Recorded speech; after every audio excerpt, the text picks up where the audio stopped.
अस्सलाम वालेकुम everyone, welcome to Zaika bite.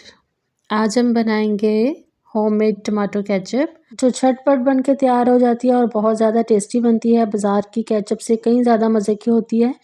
तो आजकल टमाटर बहुत ज़्यादा सस्ते हुए थे, तो मैंने 3 किलो टमाटर ले लिए हैं। बड़े बड़े से फ्रेश टमाटर हैं, इनको अच्छी तरह से हम वॉश कर लेंगे। सबसे पहले ये देखें, यहाँ पे मैंने टमाटर जो हैं वो वॉश कर लिए हैं इनको, और ऐसे हम टुकड़ों में काट लेंगे। आप किसी भी शेप में काट लें टमाटर्स को, लेकिन मैं इस तरह से काट लूँगी छोटे छोटे क्यूब्स में।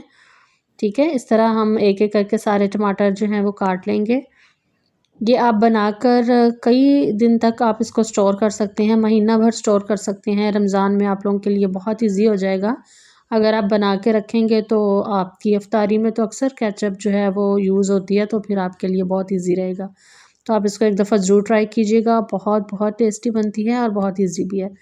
देखें, यहाँ पे मैंने सारे टमाटर जो हैं वो काट लिए थे। यहाँ पे मैंने कढ़ाई में टमाटर जो हैं वो सारे डाल दिए हैं और इनको पकने के लिए रख दिया है। यहाँ पे मैंने 1.5 प्याज लिया है बड़े साइज़ का, उसको चॉप कर लिया था मैंने पीसेस में। और यहाँ पे मैंने 8 से 10 कलियाँ जो हैं वो लहसुन की ली हैं, इसको भी हम एज़ इट डाल देंगे और टमाटर के साथ इनको अच्छी तरह से मिक्स कर लेंगे। आपने इसके अंदर पानी नहीं डालना, टमाटर के अंदर से इनका अपना ही पानी रिलीज़ हो जाएगा और यही इसी में अच्छी तरह से पक जाएंगे। ये देखें, टमाटर ने पानी छोड़ना शुरू कर दिया है। तो आपने आंच को मीडियम लो रखना है, तेज़ नहीं करना, वरना टमाटर जो हैं वो तय से जल जाएंगे। और फिर इसके अंदर हमने डालने हैं थोड़े से स्पाइसेस जो कि बहुत सिंपल हैं।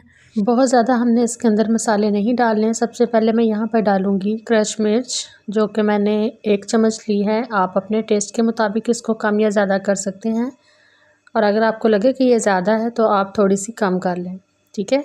और गाइस, अगर क्रश मिर्च की जगह पे आपके पास साबुत लाल मिर्चें हैं अगर आपके पास, तो आप 3 से 4 वो भी डाल सकते हैं।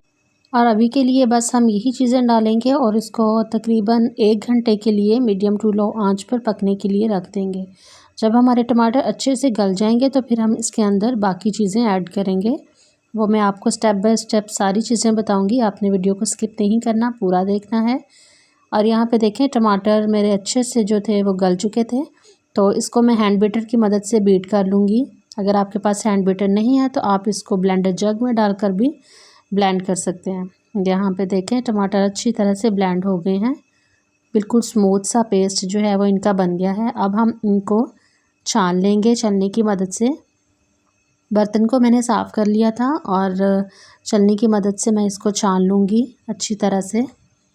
और ये देखें, ये जो बीज हैं या इसकी जो स्किन है उसको हम इस तरह से छान के रिमूव कर देंगे और नीचे एक बिल्कुल स्मूथ सा पेस्ट हमारे पास तैयार हो जाएगा।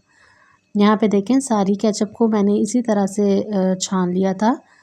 और यहाँ पे मैं इसके अंदर डाल रही हूँ सिरका।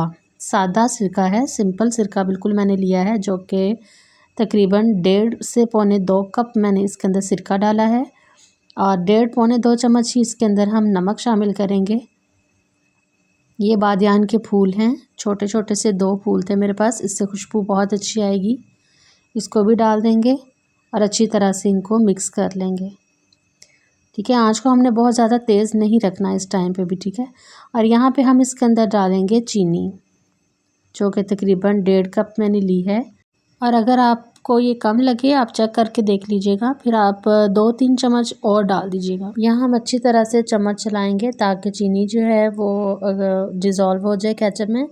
और ये देखें, इसके ऊपर बबल्स आना शुरू हो गए हैं छोटे छोटे से। आपने आंच को तेज़ नहीं करना, वरना आपका सारा किचन जो है वो गंदा हो जाएगा केचप के छींटों से। तो आपने इसके अंदर जब ये बबल्स बनने लगें तो साथ साथ आपने चम्मच चलाते जाना है, ताकि आपका बर्तन ज़्यादा गंदा ना हो, आपका चूल्हा और किचन गंदा ना हो और ना ही आपके हाथ जलें। तो ये आपने बहुत एहतियात के साथ इसके अंदर चम्मच चलाना है। थोड़ी थोड़ी देर के बाद आपने चम्मच चलाते जाना है ताकि ये नीचे भी ना लगे केचप और आप जलें भी नहीं। ठीक है, इसी तरह आपने तकरीबन इसको आधे घंटे के लिए पका लेना है। आपकी केचप रेडी होने में तकरीबन आधा घंटा लग जाएगा। अब यहाँ पे इसको हम चेक करके देखेंगे कि इस तरह से बर्तन में डाल के इसको टेढ़ा करेंगे कि इसके अंदर से पानी तो नहीं रिलीज़ हो रहा अलग से। और ऐसे आपने फिंगर की मदद से ऐसे लाइन खींच के देख लेना है। ये देखें, बिल्कुल दोनों पार्ट सेपरेट हैं, कोई पानी नहीं निकल रहा है इसके अंदर से अलग से। तो इसका मतलब है कि आपकी केचप रेडी हो गई है। ठीक है, चूल्हे को बंद करेंगे और इसको ठंडा होने के लिए रख देंगे और फिर आप किसी एयर टाइट जार में इसको डाल लीजिएगा। अगर आपके पास शीशे का जार है तो आप उसमें डालें, ये बहुत लॉन्ग लास्टिंग रहेगी उसके अंदर। और अगर शीशे का जार नहीं है तो फिर आप इसको प्लास्टिक के जार में डालकर आप इसको फ्रिज में रख सकते हैं और महीना भर यूज़ कर सकते हैं आप इसको। रमज़ान में आपके लिए बहुत आसानी हो जाएगी, आप इसको ज़रूर ट्राई कीजिएगा और मुझे कमेंट बॉक्स में ज़रूर बताइएगा कि आपको केचप की ये रेसिपी कैसी लगी। इसी तरह की सिंपल, इजी और जायके से भरपूर रेसिपीज़ देखने के लिए मेरे चैनल जायका बाइट को सब्सक्राइब कीजिए। साथ में जो बेल का आइकन है वो प्रेस करना मत भूलिएगा, ठीक है, ताकि मेरी नई आने वाली वीडियोस आप सबसे पहले देख सकें। मिलते हैं नेक्स्ट वीडियो में, तब तक के लिए अल्लाह निगहबान।